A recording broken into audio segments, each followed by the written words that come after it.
Welcome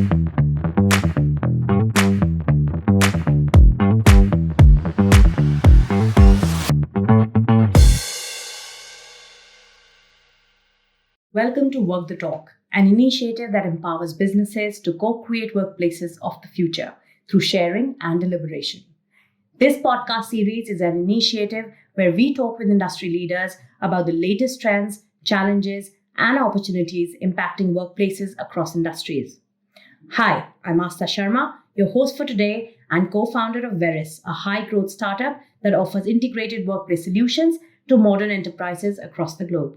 Today we have with us Shikhee Agarwal, who is a veteran in the beauty industry with over 20 years of experience with global brands like The Body Shop, L'Oreal, and Kiehl's. After creating a legacy in this industry, Shikhee has recently shifted to the spirits industry as general manager at Diageo, creating riptides of change and inclusivity. A trekker, trucker, bike and car rally enthusiast, Shikhee is actively involved in organizing and participating in rallies that create awareness on social matters, including women empowerment, helping the underprivileged, and climate change. Thank you for being with us, Shikhee, and welcome to Work the Talk.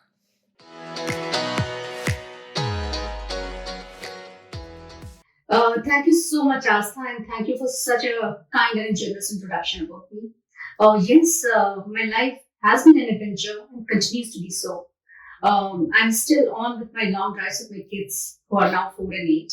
And I think the best lessons that is taught to kids is over the journeys and the vacations and the homeschooling that I did for my kids during the COVID period.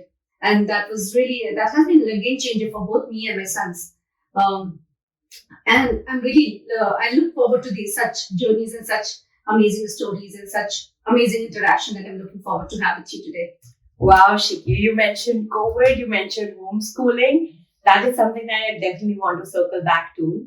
But for now, I know for sure, and I'm glad that I could see you up close in your professional journey. And what an inspiration you are, how centered you are. That's amazing, honestly. But having said that, it's not just interesting. You've also had a very, very diverse journey from beauty to Alcobev. It's a big shift. And that's something I'd like to talk about right now.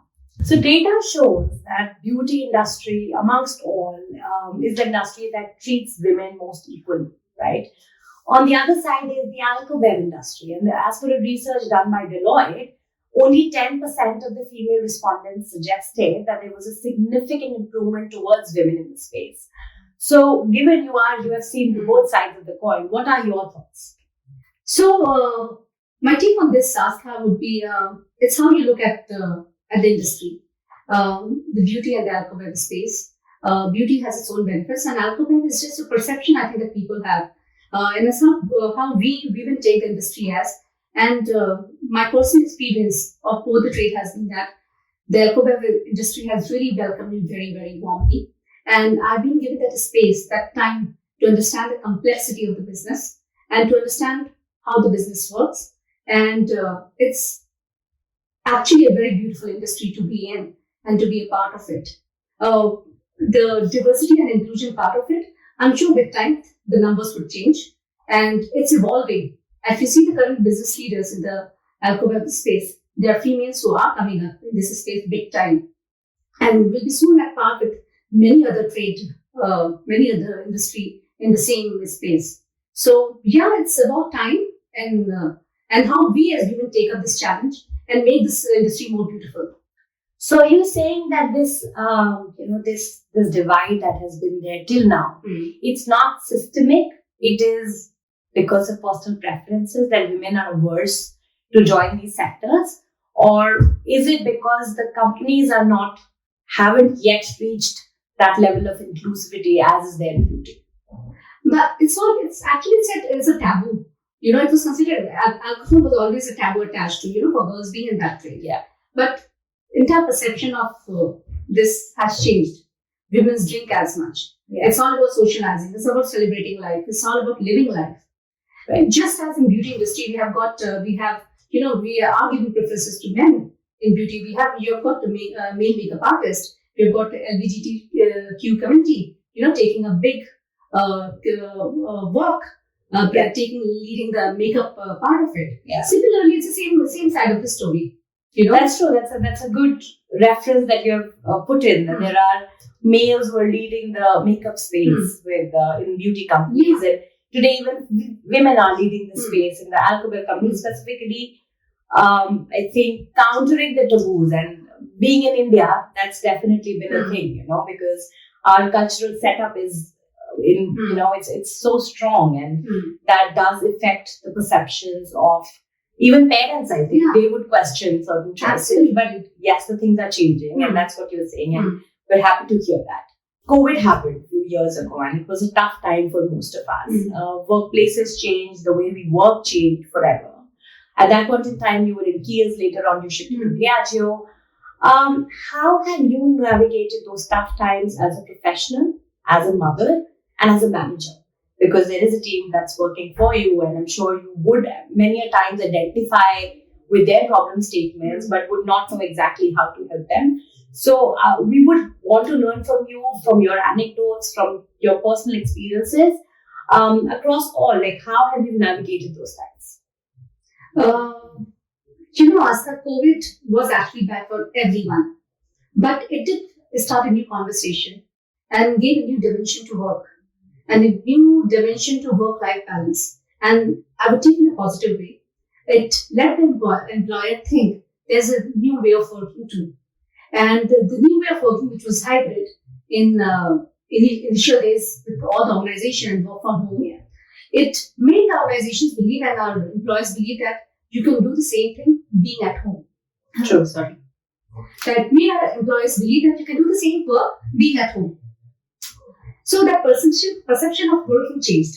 But I would also, along with that, I would believe that it's not always work from home which should continue to go. It has to be a mix of both. It gave to us as moms, as parents, it gave us more time with the kids. For me, for example, I took my boys out from the school. I homeschooled them. Wow. Just to make them understand that I can do the same thing. Because I could find out that 1 hour in the day to sit with them and teach them.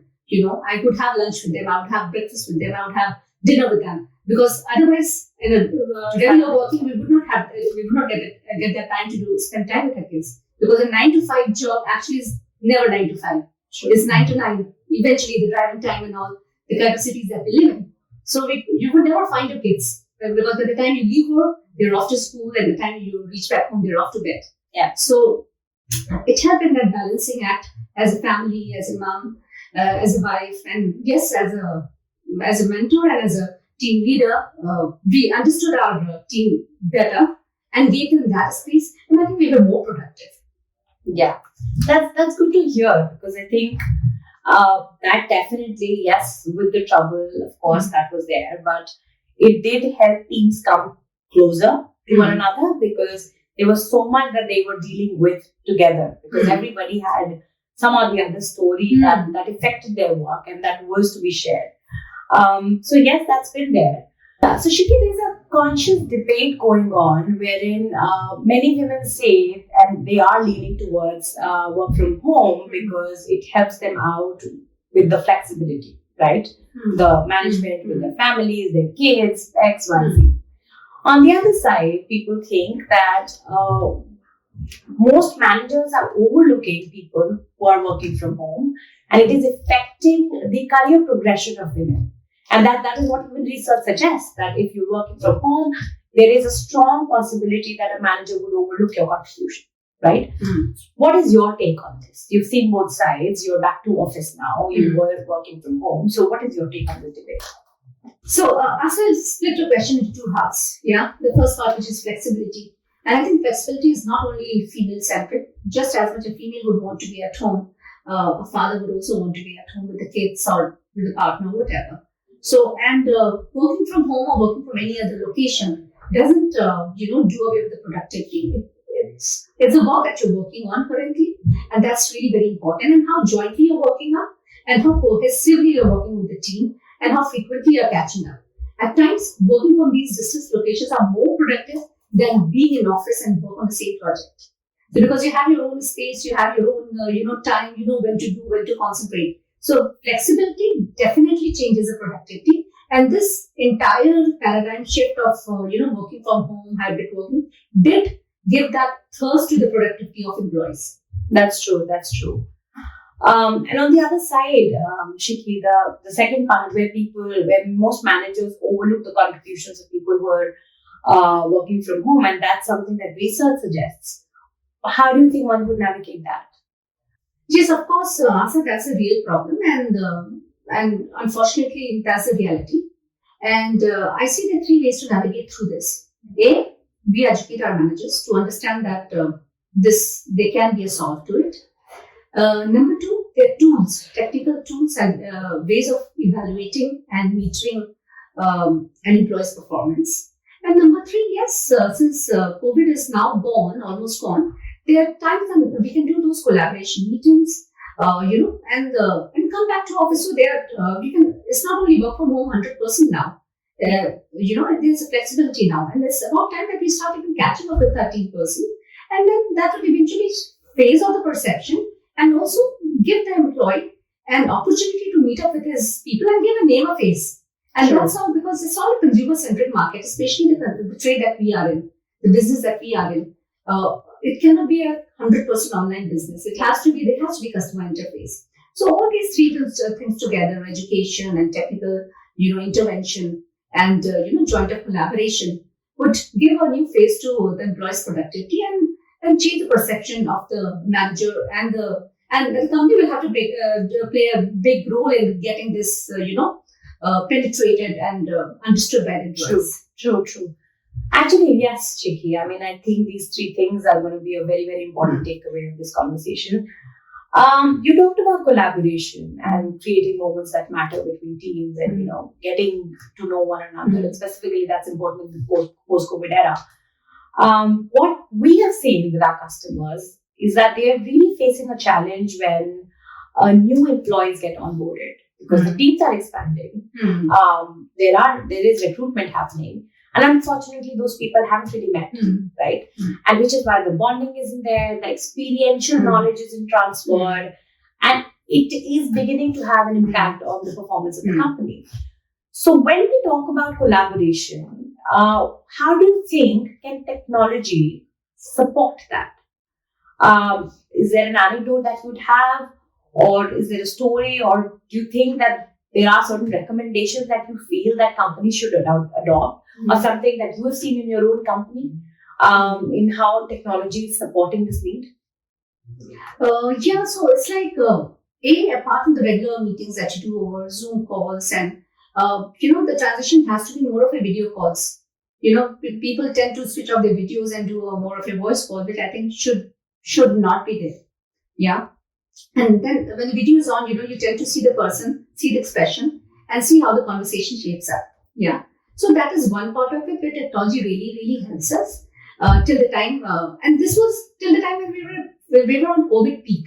But ever since COVID has now come to a stage that we started interacting, it's more so that we start coming to office and do get into that hybrid way of working. It can be 2 days work from home, or start meeting people, because eventually that human connect will definitely matter, and get to know that person better. Yeah, and that actually builds up the team better. That's so true. I mean, I do remember there were water cooler chats when we were when we used to work together, and we would huddle up there and we would have those conversations, and that's something that's missing right now. So we've seen that there are companies who want to where this is supporting them in many such ways, where they know exactly when their colleagues are coming to the office. That itself is such a big, it is a moment builder, because people know their colleagues are coming that day. They specifically they want to come that day, and I think that's where technology is taking us. And I'm sure you have also seen that way. Yes, of course. So as it's like technology helps you to be seen, to see how the employees, how your team is. It gives you a very personal connect when you see the person online. You also get to know, technology also helps us, when your team is coming to office, you plan your office visit accordingly, and it helps us sync up your work so beautifully. And ultimately, the collaboration moments happen in just the right way that we always look forward it to happen. True. So Shikhee, I know that you are an adventure junkie. So how has that played out in COVID with all the restrictions and the work and the responsibilities? How has that played out? It's went out very smoothly and very beautifully, in fact. You know, cars have been my passion, trucks have been my passion. I couldn't have survived. I survived COVID, and let me tell you, I'm a COVID virgin. So I survived COVID, but I couldn't have survived this long drives that I always wanted.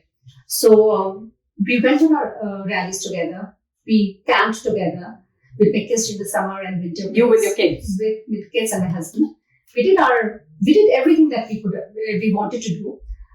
In spite, even in peak of COVID, when the travel restrictions were open. So we worked out of tents. I worked out of holiday homes. I worked out of huts and wherever. So work and productivity never came in between. So I kids had their fun. I had my own fun of working from a car rooftop or from a tent. So I think that was a beauty, and that was very beautiful. That was the beauty of the entire Do you still continue to do that? Absolutely. Wow. So you still have that kind of flexibility as well. Yes, absolutely. That's very, very interesting. So Shikhee, you have had an amazing journey. You continue to follow your passion. You are a veteran in your work. People respect you. Your kids love you. You've homeschooled your kids, whatnot. You've done the full circle, I guess, already. What is your message for women who are joining the workforce now? There's just one statement that I've always give, and I'll continue to give, that live life the way you want to do. Let life be an adventure. Life is actually very, very beautiful, and you should do what you love to do. And just in the initial year of your career, give everything that you want to. Just plan your initial days of your career, and that will set a benchmark, and that will be as a base for the next 20 years of your life. And life is beautiful, and life is full of adventure. Indeed. I think it's a very good message. Is there also a message for workplace managers? How do you feel that workplaces should evolve over the next 20 years? I've got 5 mantras for this. Build a people-centric organization where you meet your people, talk to them, make them feel important, and understand them. 2, give them flexibility at work, because gone are the days when we had a 9-to-5 job. People work from anywhere, everywhere, and they're more productive. 3, I would say that make the organization technically more resilient, because now with younger Gen Z joining work, they are very tech savvy and gizmo freaks. 4, inclusivity and diversity at work, which is very important. When all the different faith community all join up together, it makes organization culturally very rich, and I think that makes organization balanced at work. So overall, it makes work a beautiful place to be in and keeps employee happy as ever. Thank you so much. This definitely, I think these are the key pointers that every workplace manager should be working on, and very on point. Thank you, Shikhee. Thank you for taking out the time. And I hope that we continue to meet and we continue to learn from you. Thank you so much, Astha. It was a pleasure and actually great meeting you and talking to you after so many, many years. Thank you so much.